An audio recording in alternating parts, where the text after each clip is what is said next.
Bonjour chers téléspectateurs de TPG Info. Comme d'habitude, nous sommes aujourd'hui dans l'enceinte de World Vision. On a un monsieur qui est très engagé aujourd'hui vraiment pour l'éducation des enfants. Il travaille bien sûr au sein du ministère, mais nous allons lui donner la parole pour qu'il se présente pour nous. Bonjour monsieur. Bonjour madame. Merci monsieur d'avoir répondu à notre appel. C'est vraiment un honneur de vous accueillir sur notre plateau aujourd'hui. Nous avons quelques questions à vous poser. Alors la première question, vous en tant que représentant du ministère de l'Éducation, quelles sont les difficultés que vous rencontrez dans la scolarisation des apprenants? Très bien, merci madame pour cette question. Tout d'abord, je vais vous dire qu'au Mali, nous sommes là dans un cadre bien précis. D'abord, nous luttons tous contre le travail des enfants. Donc, je pense que la meilleure façon de lutter contre le travail des enfants passe nécessairement par la scolarisation. Et du coup, la scolarisation des apprenants pose d'énormes problèmes en termes de l'extrême pauvreté des parents. Donc c'est cette pauvreté qui empêche souvent ou qui décourage certains parents à envoyer leurs enfants à l'école. Ouais. Bien. Ok, merci Monsieur Traoré pour cet éclaircissement. Et nous voyons que vous avez vraiment un devoir très lourd en tant que ministère de l'Éducation. Alors ma deuxième question, c'est que quels sont les défis, vous en tant que ministère, que vous êtes confrontés ou que vous devez relever au cours de votre fonction? Très bien. Donc quand vous parlez de défis, les défis vraiment, elles sont là. Non, les défis sont là également. Je pense qu'on peut citer entre autres ce qui préoccupe aujourd'hui tous les Maliens, c'est l'insécurité.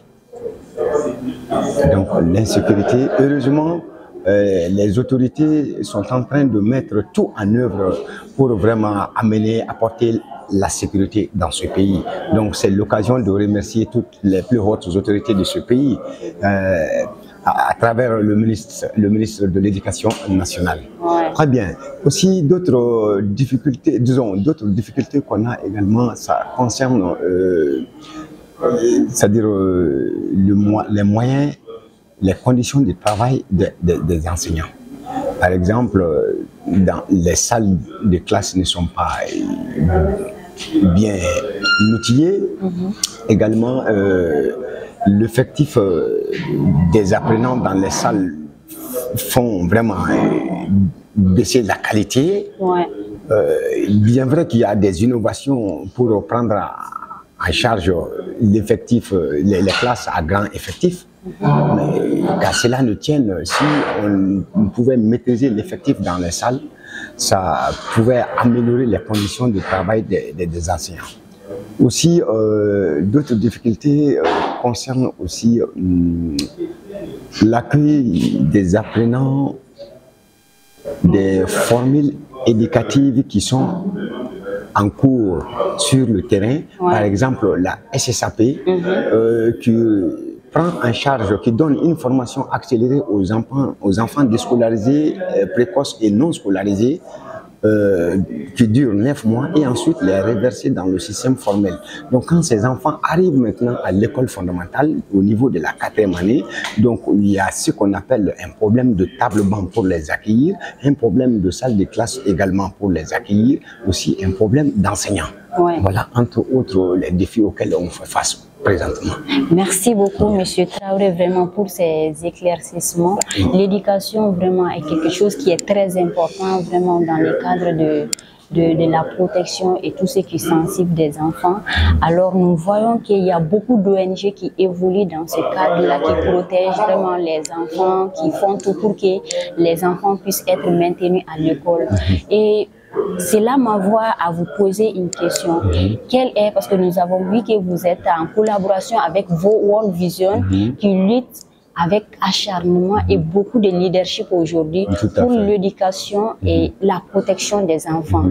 Alors, quelles recommandations avez-vous à faire à l'endroit de World Vision et d'autres ONG pour en tout cas renforcer leur stratégie d'approche, en tout cas, Très bien. dans le cadre de l'exécution de leurs différentes activités à l'endroit des enfants? Merci, très bien, très belle question en réalité.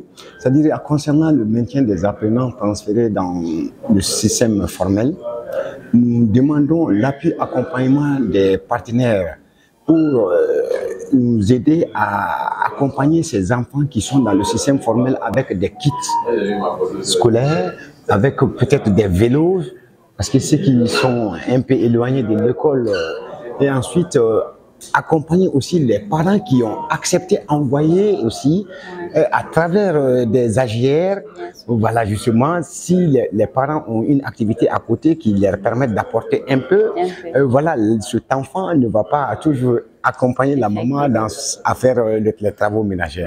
Voilà, entre autres, c'est ce que nous sollicitons tous les partenaires qui peuvent nous accompagner dans ce sens en octroyant des moyens de déplacement aux apprenants, disons, en mettant en place des cantines scolaires, même dans certains établissements, là où l'établissement est très loin du village de l'apprenant.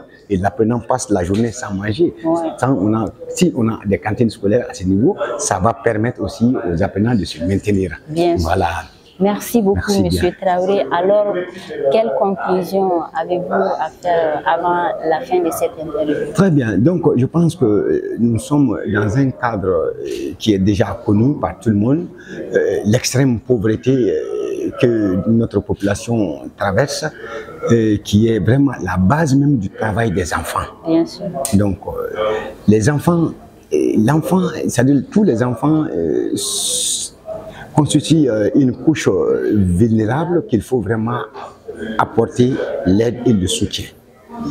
Donc, à partir de cet instant, moi, j'invite, c'est un plaidoyer à l'endroit de tous les partenaires qui veulent bien nous accompagner pour mettre en place, surtout dans les zones aurifères et dans les zones de culture de coton, là où les enfants sont beaucoup utilisés dans le travail, donc nous aider et nous accompagner à faire ressortir ces enfants à travers la scolarisation. Donc cette scolarisation des enfants va passer obligatoirement par la création des centres de scolarisation accélérée, et ces centres seront mis en œuvre par nos partenaires nationaux qui sont les ONG nationales certifiées par la Direction nationale de l'enseignement fondamental. Merci beaucoup, Monsieur Traoré, pour ce plaidoyer très fort. Merci. Alors, chers téléspectateurs de TPJ Info, on était dans l'enceinte de World Vision. On était avec Monsieur Traoré, le représentant du ministère de l'Éducation. On vous donne rendez-vous pour un autre numéro. Bye bye.